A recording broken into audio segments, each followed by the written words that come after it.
If y'all take a look at the field from here, you can actually see the grass coming up. The grass that I planted, it is coming up, and it's I can actually see it coming up from here, and so that's good. You know, here in about 3 weeks, 4 weeks tops, I would anticipate that my grass is ready to be grazed. Yeah, you know, the grass in the front is also coming up too. It's got the little, they call them cotyledons, but the seedling leaves, and so I got grass germinating all over the front yard too. Here in about 3 weeks, I'll have my grass coming up, and if you take a look over there, you're gonna see my cattle are just over there standing on the grass. I gave them their fill on calf pellets. I gave them as much as they wanted, and this is how much I left for them. I dumped another bag into the feed bins, and I had another bag, and I was gonna get them another bag. If you know, if they ate some more at this, I was gonna give them another bag, but they're currently eating about 6 bags of feed a day. And so, you know, it cost me $72, and if it cost me $72, legitimately, if this business cost me an extra $72 for the rest of my life, every single day, it would not matter. I'm just gonna be honest. I probably make close to about $200 to $250 a day if you really run the numbers. If I sit there and I take a look at my numbers, I make about $200 to $250 a day. And one of the things that I was, one of my things in terms of my business plan and the things that I'm looking to, because I always say that I'm on a, when I look at my life, I'm on a course to do objectively better for myself, right? When I make plans and stuff, I think about them, and I think about what I'm thinking about, and I say, you know, if I run this plan instead of this plan is objectively a better idea, right? And, what happened to me a couple weeks ago was that I was legitimately back on my field, and I was plowing grass into the field that was up to my shins. My grass was up to my shins, and I was plowing it all back into the field. And there was actually a point about 2 months ago where I had to change my fertilizer plan. About a month ago, I had to change, well, I guess right now it would have been about 2 months ago, and I had to change my fertilizer plan, and I had to actually reduce the amount of fertilizer that I was putting on my grass because the biomass accumulation on my grass was too high. I had way too much grass on my field, and if it kept growing at that pace, it would have gone to seed, and then it would have died. And I was thinking about that, and I was like, if I only have 50 cattle on my 10 acres, if I only have 50 cattle and they're at an average weight of about 500 pounds, they are not going to be able to eat 10 acres of grass. It won't even get close. The 50 cattle will not even get close to eating 10 acres of grass. If you don't believe me, go back and watch my videos. I have objectively shown that it is true, right? I mean, the grass was up to my shins. I had to reduce the amount of fertilizer that I was putting on my grass. I even had to change the fertilizer that I was putting on my grass to try to do what I could to delay the flowering period of the grass, to delay the maturation of the grass. I had to change my fertilizer, and I also had to reduce the amount of fertilizer that I was putting on my grass. And I was taking a look at it, and I was like, so I'm going to slowly, and one of the things that I'm really having a problem with right now in terms of what's going on with my farm, and I know that this may sound kind of like oh my God, what a prick move, but one of the biggest problems that I'm having right now is that I'm making too much money. You know, I'm making too much money, and if I don't reinvest it, I'm going to get stuck in a situation where I make a boatload of money, and all I end up doing with it is paying taxes. I don't want to be in a situation where, I make a boatload of money and then I just pay a bunch of money in income tax. That's not a good idea, right? If I could reduce my income tax burdens, that's very good for me. And so one of the things that's happening right now, one of the biggest problems that I'm dealing with right now is that I'm making too much money. And if I sit on this money, I'm just going to end up owing a boatload of money in taxes. Here in about in the next 4 months or so, I'll probably have made about about $70,000 just in the cattle business. I will bring home about a $70,000 check, and that'll be essentially the first 3 months of the tax year. So I still have 9 months to go. And out of that 70,000, if I keep 25, I mean, I still have 9 months to go. And if I have to reinvest that 25, okay, so I'm not just investing 25 grand. If I come home with 70 grand and 25 of it was net profit, I still have to invest the other 45. And so I'm in a situation now where I have to invest 70 grand. Because right now, what got me here was, I invested about 45 grand. This is what my farm looks like when I invest. I haven't even invested 45 grand yet. Well, okay, actually, I forgot. I took some animals to market, about a month ago. I took animals to market. And so I've invested about 45, 50 grand. And this is what 45, 50 grand got me. In 3 months, I will have to invest 75 grand, 70 grand. And so this is what 50 grand got me. I have to invest 50% more, and it's only been 3 months. And so I'm in a situation right now where it's like I'm making too much money. That's one of my biggest problems, is that I'm making too much money. I'm not going to say I'm making too much money, because then it makes it sound like the money's a problem. I'm just going to say one of the biggest things that I'm having to deal with right now is making a lot of money. And, you know, I have to figure out, what am I going to do with this money? Where am I going to put this capital? Am I going to invest more in grain? Am I going to bring in more cattle? Am I going to go and buy more equipment? What am I going to do? Because if I don't do anything, I'm just going to end up owing a boatload of money in income tax. And so, you know, here in about 3 months, I'm going to come home with about 70 grand. And this, what you see in front of you, this is about what about 50 grand got me. 50 grand got me about this much, and I have to invest 50% more money. And it's only been 3 months. I still have 9 months to go. And so this is what I'm talking about right now. You know, I don't want to be in a situation where I'm stuck on a 10-acre field with 400 cattle. I don't want to be in that situation. But if I reinvest my earnings, that is what is going to happen. And so I need to figure out something. I don't want to be in a situation where I'm sitting on a 10-acre field, you know, and I'm running 400 cattle on a 10-acre field. That just would not be a good situation to be in. But, you know, I'm making a boatload of money. And when I take a look at what happened to me about a couple months ago, I was having to change up my fertilizer plan, and I was having to reduce the amount of fertilizer I was putting on my grass. And about 2 weeks ago, I had to plow a field under that was, you know, the grass was up to my shins, and I had to plow the grass under. Because, I mean, you know, I legitimately was plowing grass that was up to my shins back into the field, because the grass could not be harvested. It's getting too late, and you know, starting about this week, it's going to start hitting over 85. It's going up to 88, 90 degrees over in the next week. And so, you know, the winter wheat is going to die the winter wheat and the ryegrass is going to die under any circumstances. You know, even if it does not go to seed, it's going to die because it's too hot outside. You know, the winter wheat and the ryegrass will not grow when it's over 85 degrees. The internet says 82, somewhere between 82 to 85 degrees Fahrenheit. Granted that your moisture levels are somewhat just normal. You're not like dumping water on your field, because if you're dumping water on your field, when the water moves through the plant, it will cool the plant down. I've said this repeatedly, right? Water goes through the plant and is excreted out the pores, out the bottom of the plant, to exchange the water molecules for CO2. And so if you have a lot of water in your soil and your plant is able to respirate a lot of water, it's able to draw up a lot of water from your field. As the water moves up through the plant, it will cool the plant, and the leaf temperature of the plant will be different than the atmosphere. And so if it's real hot outside and you are dumping water on your field, if you have irrigation or whatever it may be, your plants will be able to survive a hotter temperature. But in just normal conditions, like, you know, at about this time of the year, normal conditions would be about 4 to 5 inches of rain a month. Here in the spring in Central Texas, I've legitimately been born and raised here my entire life. I'm just going to say, you know, the weather's been more or less the exact same for the last 30 years of my life, the last 27, whatever. You know, I've lived 28, you know, I've lived 30 out of my 33 years in Texas, in this area of Texas. 30 years, the weather has more or less been the exact same, you know, give or take 10%. And so, you know, at about this time of the year, we're going to get about 4 to 5 inches of rain a month, every single month. And it's going to be about, it's going to start getting hot. And by about July, it's going to be blazing hot outside by about July. And so, I mean, the weather is not really going to change, maybe plus or minus 10%. But I mean, if you really think about what is 10%, and if it's like an average temperature of 100 degrees in July, hopefully it does not go up to 110, right? And so hopefully the average temperature does not go up to 110, because if it did, that would be very bad, you know. But one of the things that I was having to deal with was that, you know, I was legitimately plowing grass into the field that was up to my shins. The grass was up to my shins, and I was running a plow over it, because you know, the grass was coming in too thick. You know, 50 cattle are not going to eat 10 acres of grass. And so, you know, I was like in a realistic situation. Actually, one of the things that's happening right now that's actually turned out to be a very good thing is that me having to buy all this grain is actually turning out to be a good thing. Because, you know, if I don't buy something, if I don't invest into something, I will owe income tax. I will end up having to pay like 30-40% of my money in income tax. And so, you know, like this year, I paid $4,800 in income tax. And, you know, if I hadn't been running this farm, I would have owed like 15 grand. And so I actually saved myself 10 grand. Not only did I save myself 10 grand, but I was also able to hold on to cattle that I am now able to appreciate the value of. I'm able to increase the value of the animals.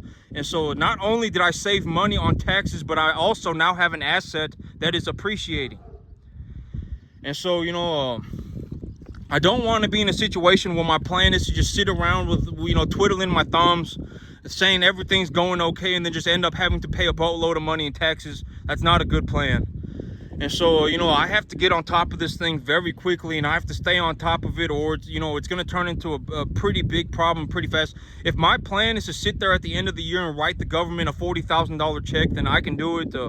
But here's the thing: is that when I don't pay the money that I don't pay to the government in income tax, the money that I do not owe the government. If I don't owe the government income tax, take a look at what I do with my money, right? I raise beef cattle. Right? It's a very good thing for me to not owe income tax, right? And this is what I mean by good behavior should be rewarded and bad behavior should not be rewarded. Because if you take money and you go and all you do is you go and just spend it on consumable goods, right? Oh, well, I'm going to buy this. I'm going to buy a new car. I'm going to, do whatever. You're not running a business. You're not producing anything. All you do is you go and you spend that money on something else and you're not running a business. Then, then that would be considered less acceptable behavior than taking that money and running a business that directly influences the market, right? Like these animals will ultimately, a mass majority of these animals will go off to feed people, will end up as beef on people's tables. And so, like, if I'm in a situation where financially I have decided that instead of going and buying myself a Lamborghini, or instead of doing whatever consumable else thing I could do with money, I have decided that I'm going to invest my money into my business to grow my business. And when I grow my business, I produce more beef. Then that's a good thing. Then I should be rewarded for that, right? And that's how the economy works. If you behave properly, you get rewarded, and if you behave improperly, you get punished. And that is how a just society should work, right? We should not be punishing people who are doing well and then rewarding people who are doing poorly. That's the big problem with communism, right? Communism, the idea that everybody should get something no matter what. That is communism. And then we now end up in a situation where even if you act like a pathetic loser, you are being rewarded. And that's not good, right? And so, let's just think about it for what it is. Detach yourself from the situation. Detach yourself and take a look at the situation for what it is. Good behavior should be rewarded, and bad behavior should be punished, right? And so, and when I talk about forward thinking and how, this is one of the things I was thinking about, but how do you end up in a situation? How do you not end up in a situation where all you have is a massive pile of nonsense with no money? Because a lot of people, and I'm not saying it's not just farming. If you go out and take a look at the world, if you go into the retail business, if you go into the service business, it does not matter. You can go into any industry other than, it's not just farming. There are a lot of people who end up in a situation where all they have is a massive pile of nonsense and no money. And so how do you forward think yourself out of that situation, right? How do you put yourself in a situation where you are forward thinking and you are able to avoid putting yourself in a situation where you have a massive pile of nonsense and no money? How do you forward think that? And I've already answered this question repeatedly, and I'm going to give you the answer, and the answer is the same exact thing every single way. How did I avoid being in that situation, right? How did I forward think myself out of that situation? And the way that I forward thought my way out of that situation was that I did not put money into this until this started producing me money. When I first started, I took a loan for about 10 grand. And that was it, because, okay, here's the thing, right? If your big idea with a business is to get started and then you're just going to dump a whole bunch of money into this and then desperately hold on to it and then pray that it works, and that is where you are, that is not good. That is very not good. When I started, I had 10 grand, right? I had 10 grand and I invested my 10 grand and I was raising my animals and I was like, oh, this is going pretty good, right? I was going in and out of the sale barn. I was looking at the market reports. I was taking a look, absorbing everything that I could about the cattle industry. I had 10 grand and I had invested the money that I had, right? I had invested the money that I had and I was like, you know what? These animals, they are a commodity animal. They are a commodity. Under any circumstance, these animals are worth something. So if I have 10 grand cash and I go and I buy 10 grand worth of animals and I increase their weight, I'm going to get my money back, right? And if I do lose money, it will not be like I lost all 10 grand. It's not like we're going to wake up tomorrow and beef cattle are going to be worth nothing, right? That was where I started, right? And then when I invested my 10 grand and I took a look around, and I was like, oh, I'm seeing what's going on around me, and I'm seeing that my animals are getting bigger. And and my herd is, the size of my animals are getting bigger. Logically, I just put two and two together. I must be making money, right? The animals weigh more. There is more beef in front of me. I am making money. And so I had $10,000 worth of animals, and then I took a $10,000 loan after I saw what was going on. I took my 10 grand, I invested it. I said, okay, I know, this is the direction that I'm going, right? I've been taking a look around, and I've just been kind of, coming up with a direction for myself. I've been going in and out of the sale barn, and I've been learning everything that I could about the cattle business. I've been watching PowerPoint presentations on how to identify beef animals, and and I've been taking a look around, and I'm gonna start investing my 10 grand. And back then, when I was investing 10 grand, the thing was that you could buy a little calf for like $450. An 800-pound steer was selling for like $1,000. So if you had an 800-pound steer and it was a number 1 to 1.5 type commodity animal, that animal was selling for about $1,000 to $1,200 at that time. As of right now, an 800-pound animal is going to sell, a number 1 to 1.5 type medium large frame animal at 800 pounds. A steer is going to sell for like $1,800, $1,900. So the market almost went up by like double, almost double. So animals went from selling for $1,000 to $1,800. And so when I first invested my 10 grand, I was able to buy like 30 animals, 30 tiny little calves for that 10 grand. When maybe not 30, but about 25. And so, when I had those 25 calves, and I was running those 25 calves, and I was like, oh, my animals are getting bigger. They're getting bigger, and I put two and two together, and I'll say, if my animals are getting bigger, I must be making money, right? Because that is how the beef industry works. You get paid per pound. And so I took a 10 grand loan on top of that, and I brought home another about 20 animals. So by the end of it all, I had about 45 animals. And I had 45 animals. I had about, I had 10 grand of my own money in it. The 10 grand that I had from my own money, I had invested in it in the very beginning. And as I realized that I was making money and that I wasn't going to lose my money, I took a loan for 10 grand, and then I invested that 10 grand on top of that. And I had about $25,000 invested into the cattle business. The feeder cattle market legitimately doubled. And when I took my animals to market, they were close to 800-900 pounds, and I came home with about 80 grand. So I managed to turn that $25,000 into about $80,000. And now that I had, or about $70,000. And when I had the $70,000, $65,000, I took about a $25,000 loan on top of that 65 grand, because I said I have 65 grand cash. And so now I'm going to take the 65 grand cash, and I'm going to take a $25,000 loan on top of that. Now I have 90 grand. And so now I'm reinvesting the 90 grand that I have in terms of cash. I did not leverage myself to the eyeballs to start my business. That is a horrible idea. If your plan is, oh my God, if I had money, I could run this business, I could guarantee you, I could give every last one of you $1 million right now check. $1 million check, and you would not be able to make $15,000, $20,000 a month like me. Even if you had $1 million, you would not be able to make $20,000 a month like me here. I'll probably end up making close to about $15,000, $20,000 a month on this cattle business. You would not even be able to get close, even if you had $1 million.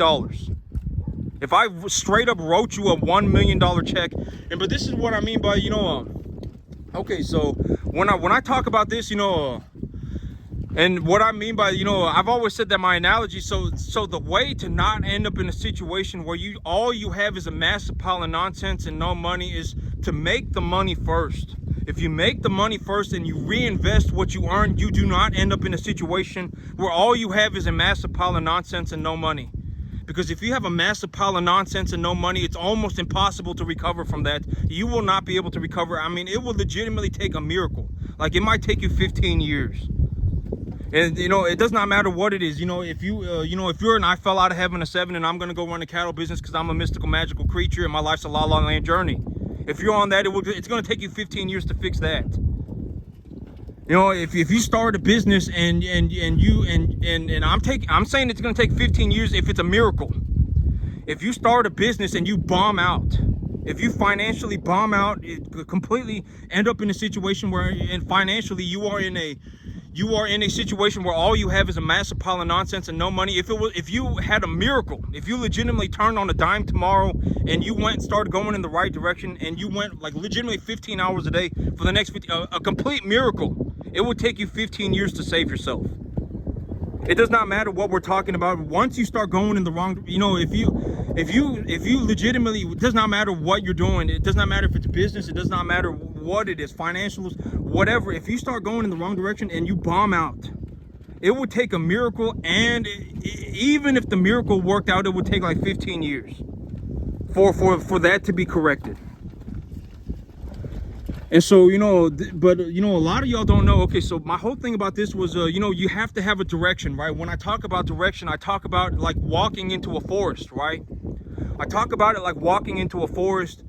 If you legitimately look at some dense forest and you go, you know what, I was born to walk through these woods. I was born with the answer. It does not matter what anyone else thinks. I was born with the answer. I can make it through these woods. And you start walking through the woods and you legitimately walk through the woods until you get to the point where you're like, oh my God, I think I'm actually lost and I think I'm gonna die. You know, like I'm legitimately lost to a degree that if I cannot find my way back to civilization, I am going to die. Once you have come to that realization, it is too late. You are already lost in the woods. You know, you know, the chance of somebody finding you and saving you would be a miracle. It would be a miracle, right? And it's, but a better way to put it is like if you went swimming off into the ocean, you had convinced yourself that if you just swam across this ocean, you would magically land up on it. Okay, this is a better analogy. If you were swimming if you had convinced yourself that if you just crossed this body of water, that there was a magical island across the other side that was filled with gold coins. You had just convinced yourself, oh my God, if I just take this little bit of a swim, if I just swim I just swim that way, for whatever reason, I have convinced myself there is a magical island out there that is just filled with gold coins. And so you start swimming and you go, you know what, my life's a la land journey, you know, everything's going okay. And my whole thing is that the only thing that can come out of an apple is apple juice, right? The only thing that can come out of an apple is apple juice, and the only way to get the apple juice is to squeeze it. And if you are going, my life is a la land journey and I can make this swim, you're not really gonna know what you're made out of. But once you get out there and you legitimately have swam so far out, you have legitimately convinced yourself mentally that there is some mystical, magical island of gold out there, and you start swimming and you've gotten to the point where you are like dead tired, to the point where you legitimately think you are on the verge of drowning and you can't move. And you're sitting there and you're thinking about that in your head.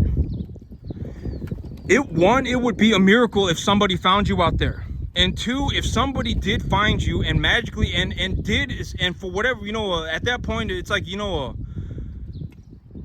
because it's like, they would have to be, and if they were even willing to, because it's like, if you're that far gone, do I think I can legitimately drag you back to land without me dying myself? One, it would be a miracle, right? If somebody found you out there. And two, if somebody did find you and you legitimately thought that they could save you, you would start flailing. You would start flailing as hard as you could. You would not go in the right direction under any circumstance, because you think you're not gonna. The apple juice is now has become real, right? The apple juice exists, and you will start flailing. You will not go in the right direction. I can almost guarantee it. It does not matter what it's about.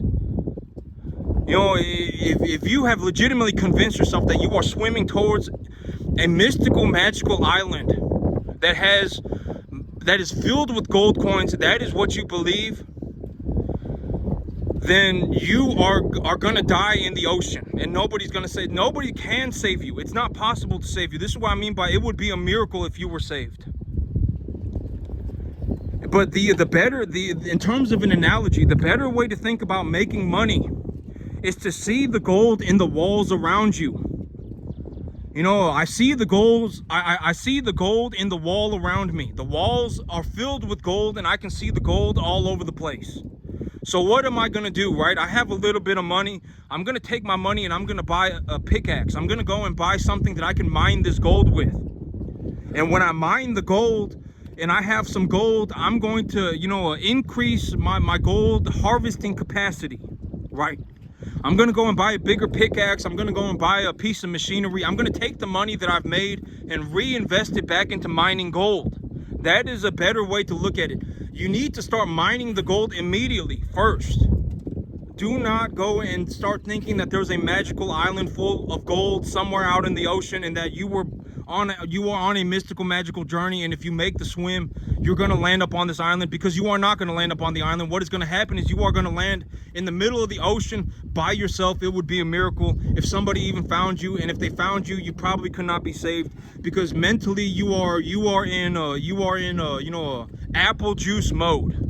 You are in apple juice mode, and if that person grabs a hold of you, you will start flailing, and you will not want to go in. You will legitimately just start flailing, because it's like you don't think you can go any further. You're stuck in a massive pile of BS nonsense, excuse me, and you know, and you will start flailing. You will not just be like, oh, you know, I'm just gonna, you know, now that I'm dead tired and I don't think I can go anywhere and I'm stuck in the ocean and I'm just gonna turn around and start going the right way. You won't even know what the right way is at that point, because you won't even be able to see land. And so, you know, we're just gonna have to, you know, I mean, it just, you know, you want to start, you know, and the best analogy for making money, and how do you end up in a situation where you do not, how do you forward think your way out of not being in a situation where all you have is a massive pile of nonsense and no money, right? And the way to forward think yourself out of that is to reinvest your earnings. I mean, take a look at what I did. I'm giving you this advice because this is exactly what I did. I made my 90 grand first. I made the 70 grand first. And then I reinvested the 70 grand that I had made to grow this business. I did not just show up at the bank and go, give me a loan for 100 grand. I'm starting me a business and I'm gonna make $20,000 a month. It was, you know, I started off with my 10 grand in my bank account, and I had I invested that into cattle, and I brought home about 20-25 cattle. I was running the 20-25 cattle, and I was like, oh, you know what, my animals are getting bigger, and you know, I put 2 and 2 together. I must be making money. And if I took these animals to market right now, I would at least get my money back. I would at least get my money back. And so, you know, I'm gonna take a 0% loan for 10 grand, and I'm gonna invest that 10 grand as well. And when I invested the 10 grand, I ended up with about 45 animals, and the 45 animals had a market value of about $70,000. At the 800 to 1,000 pounds that I sold them at, they had a market value of about $70,000. And then that $70,000 I reinvested. You know, that's when I started buying the $10,000 worth of hay. That's when I started buying the $5,000 worth of corn. That's when I bought the $100,000 tractor, right? I did not just start off with $10,000 worth of hay sitting in my front yard, $5,000 worth of shipping, $5,000 worth of corn in a shipping container, and a $100,000 tractor. I did not start off there. I reinvested my earnings. Right now, and you know, right now I have 47 animals. I'm gonna raise my herd count to about 60. I'm gonna raise my herd count very slowly. I'm gonna raise my herd count very slowly up to 60, and then I may even consider 70. And so I did not start off here. You know, and you do not go and pick and choose the things that you want to believe. You start from the, you know, a lot of y'all don't know that like me, when I got here, I had been a crop man for like 13 years before I even showed up on this farm. I had been a crop man for about 12 years. And I actually you know, and if you want to know, well, okay, the whole idea, you know, I had been a crop man for about 12 years. But a lot of y'all don't know that when I first started, I was growing tomatoes and jalapenos in solo cups. A lot of y'all don't know that I would go to the plant nursery, you know, that I would go to the plant nursery and go around back to the garbage can to pick up pots, because, you know, they'd throw a whole bunch of pots away, and they were free. So I could go back behind the nursery and pick up a whole bunch of potting containers for free out of their garbage can. You know, y'all don't know that before I got here, I was sitting in an apartment growing gourmet mushrooms in my living room. You know, a lot of y'all don't know. You know, you don't know what it took me to get here, and you're not going to be able to pick and choose the things that you want. You cannot just show up here one day magically. This is not an island of gold out in the middle of the ocean. This is like you having to mine gold out the wall, and it's going to take you like 15 years.